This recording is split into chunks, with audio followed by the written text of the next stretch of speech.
두 가지 질문 드리려고 하는데, 제가 지금 30살인데 9년을 연애하고 이제 이번 달에 결혼을 하게 됐습니다. 네. 네. 근데 제가 이 결혼을 하면서 약간의 우여곡절이 있었어요. 근데 제가 이제 어렸을 때부터 약간 지병이 있어서 이제 그런 것 때문에 시부모님이랑 약간 1, 2년간 어려움이 있었어요. 근데 시부모님께서 이제 어려움을 겪다가 좋은 마음으로 이제 받아주셔서 결혼을 하게 됐는데, 그때는 이제 결혼만 했으면 좋겠다 이렇게 생각했는데, 이제 결혼을 하게 되니까 이제 아기를 갖고 싶은 욕심이 생기더라고요. 그래서 이제 병원에 정기적으로 진료를 받는 병원에 이제 문의를 했더니, 지금 이제 제 몸 상태로 아기를 갖는 건 좀 위험한 일이다 이렇게 말씀을 하시는데, 사실 제 입장에선 겪지 않은 상태에서 아기를 포기하기가 너무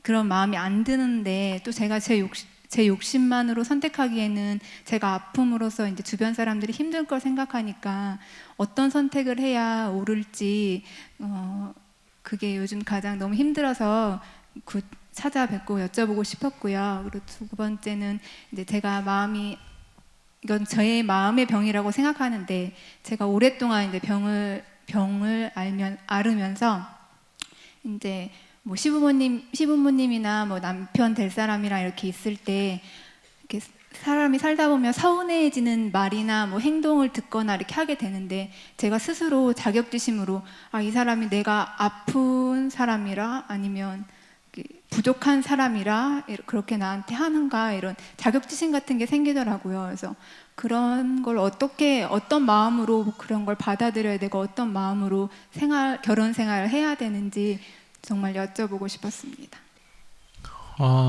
첫 번째는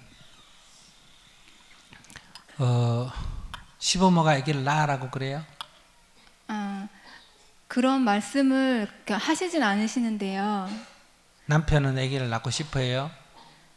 남편은 제가 몸이 안 좋은 걸 아니까 무리 안 했으면 좋겠다고 해요.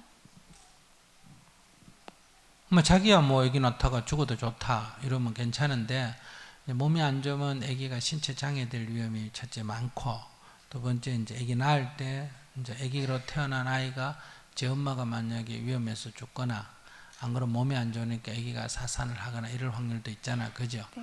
근데 굳이 그런데 아기를 낳을 필요가 뭐가 있어요? 자기를 위해서나 아기를 위해서나. 근데 제가 어렸을 때 생각했던 그런 가정이라는 이상 같은 그럼 게 자기의 가정이라는 이상을 꿈꾸기 위해서 애는 죽어도 괜찮다 이런 생각이에요?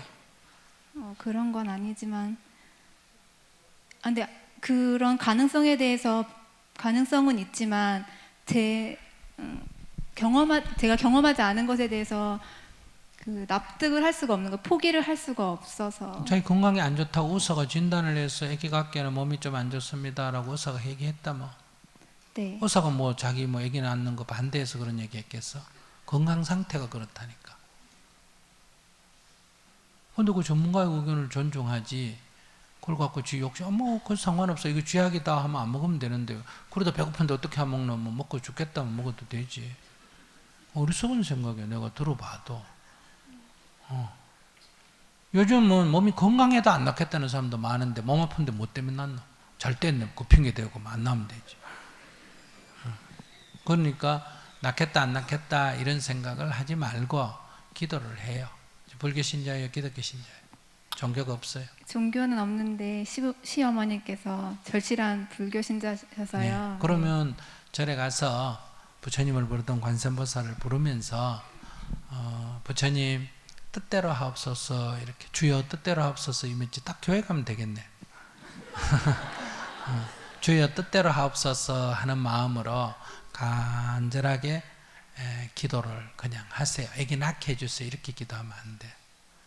무슨 말인지 아시겠어요? 네. 애기 낳게 해달라, 낳게 하지 마라 이러지 말고 그냥 이렇게 부처님 저는 행복하게 살고 있습니다. 부처님 감사합니다. 이렇게 하면서 설령 내가 아기를 못 낳더라도 아기 낳은가 키우는 사람을 위해서 저 인도나 이런 데서 한 달에 한 5만 원 정도, 그럼 한 명이 먹고 사는데 가난한 나라에서는 한 10,000원만 하면 되거든요. 그러니까 한 5만 원 정도 매달 그런 아이들을 위해서 보시를 하라고 어디 자선단체에. 그러면 그렇게 하면 인연이 돼서 만약 아기가 생긴다면 아시겠어요? 비교적 이 장애를 풀어나갈 수가 있다 이 말이에요. 그러니까 다른 아이, 내 아이만 생각하지 말고 내가 아이를 못 낳아도 좋으니까 이미 낳아놓은 아이들도 못 키우는 경우가 많잖아, 그죠? 그 아이들을 위해서 한 달에 한 5만 원 정도 정기적으로 보시하고 자기는 가서 그냥 기도를 하도록, 감사 기도를 하도록. 네, 알겠습니다. 네. 자, 이러저러다 보니까 시간이 많이 흘렀네요. 재밌었어요? 유익했어요? 네. 재미는 있는데 유익함이 없으면 실컷 웃었는데 나갈 때 좀 허전해요. 그죠? 근데 유익하기는 한데 재미가 없으면 어때요? 졸려요. 지루해요. 그죠?